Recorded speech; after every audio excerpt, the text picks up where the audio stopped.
તો આ 2 બટાકા લઈ લીધા છે, તેને આપણે આ રીતે આડા કાપી લેવાના છે, પાતળી સ્લાઇસમાં કાપવાના છે, જેથી શાક બનતી વખતે વાર ના લાગે અને ફટફટ તૈયાર થઈ જાય।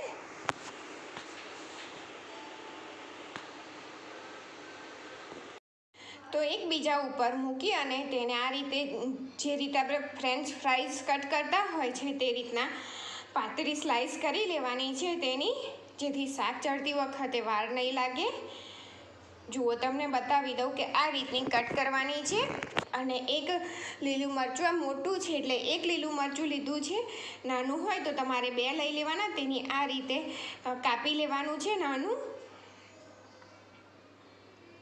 અને 2 થી 3 ટેબલ સ્પૂન તેલ લીધું, તેની અંદર ½ ટીસ્પૂન જીરું, ½ ટીસ્પૂન જેટલી હિંગ ઉમેરવાની છે, હિંગથી તેનો ટેસ્ટ સરસ આવશે। અને બંને સહેજ તતડે એટલે તેની અંદર મરચાંની કકડી ઉમેરી દઈશું, કકડી એટલે કે કાતરી મરચાંની ઉમેરી દેવાની છે। અને સહેજ 1-2 સેકન્ડ તે સતડાય એટલે તેની અંદર લીમડાની એક આખી ડાળી ઉમેરી દેવાની છે, પાન, એટલે 10 થી 15 નંગ જેટલા પાન થશે। અને તે સતડાય થોડા એટલે તેની અંદર ½ ટીસ્પૂન જેટલું લસણ ઉમેરી દેવાનું છે। અને એ 2-3 સેકન્ડ તે શેકાય એટલે તેની અંદર એક ડુંગળી ઉમેરી દઈશું, થોડી હળદર ઉમેરવાની છે,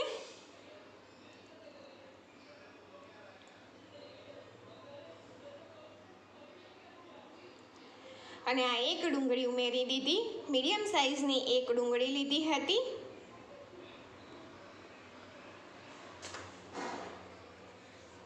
તો ડુંગળીને સાતળવા દેવાની છે, ડુંગળી સતળાય ત્યાર પછી તેની અંદર આપણે બટાકા જે કટ કરીને રાખ્યા છે તેને ઉમેરી દેવાના છે। અને જો તમે પાણીમાં પલાળી રાખ્યા હોય તો તેને ચાળણીમાં કાઢી નાખીને પછી કોરા કરીને જ ઉમેરવાના છે।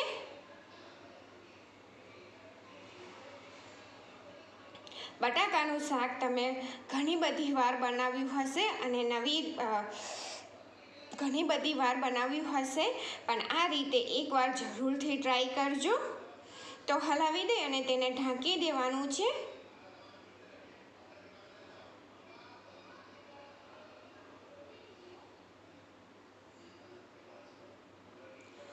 1-2 મિનિટ થાય ત્યાર પછી ખોલીને આપણે તેની અંદર હળદર ઉમેરી દઈશું, મીઠું ઉમેરી દઈશું, ત્યાર પછી 1.5 ટીસ્પૂન જેટલો ધાણા જીરું પાવડર ઉમેરી દેવાનું છે। પહેલાં 1 ટીસ્પૂન લીધી, પછી ½ ટીસ્પૂન લીધી, અને સ્વાદ પ્રમાણે મીઠું ઢાંકી દેવાનું। અને ત્યાર પછી થોડી વાર રહીને ફરી ખોલી લેવાનું અને જોઈ લેવાનું કે બટાકા ચડી ગયા છે કે નહીં।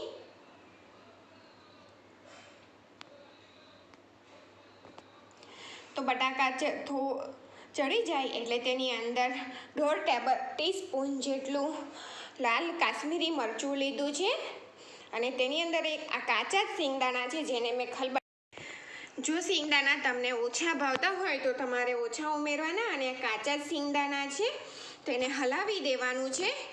અને 1/4 ટીસ્પૂન જેટલો આમચૂર પાવડર કે લીંબુનો રસ તમારે ઉમેરી દેવાનું ખટાશ માટે, અને ઢાંકી દઈ અને તેને આપણે થવા દઈશું 1 મિનિટ માટે, જેથી સિંગદાણા પણ સોફ્ટ થઈ જશે।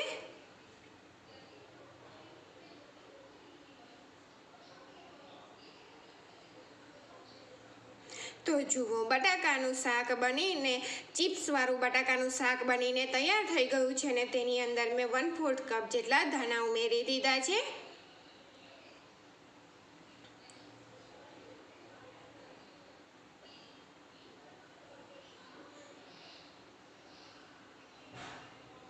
તો થઈ ગયું છે, તો ગેસ બંધ કરી અને તેને સર્વ કરી લઈએ। આ બટાકાનું શાક તમે ઘણીવાર બનાવ્યું હશે, પણ આ રીતે એકવાર જરૂર ટ્રાય કરજો, તેનો ટેસ્ટ ખૂબ જ સરસ લાગે છે। તો થેન્ક યુ ફોર વોચિંગ।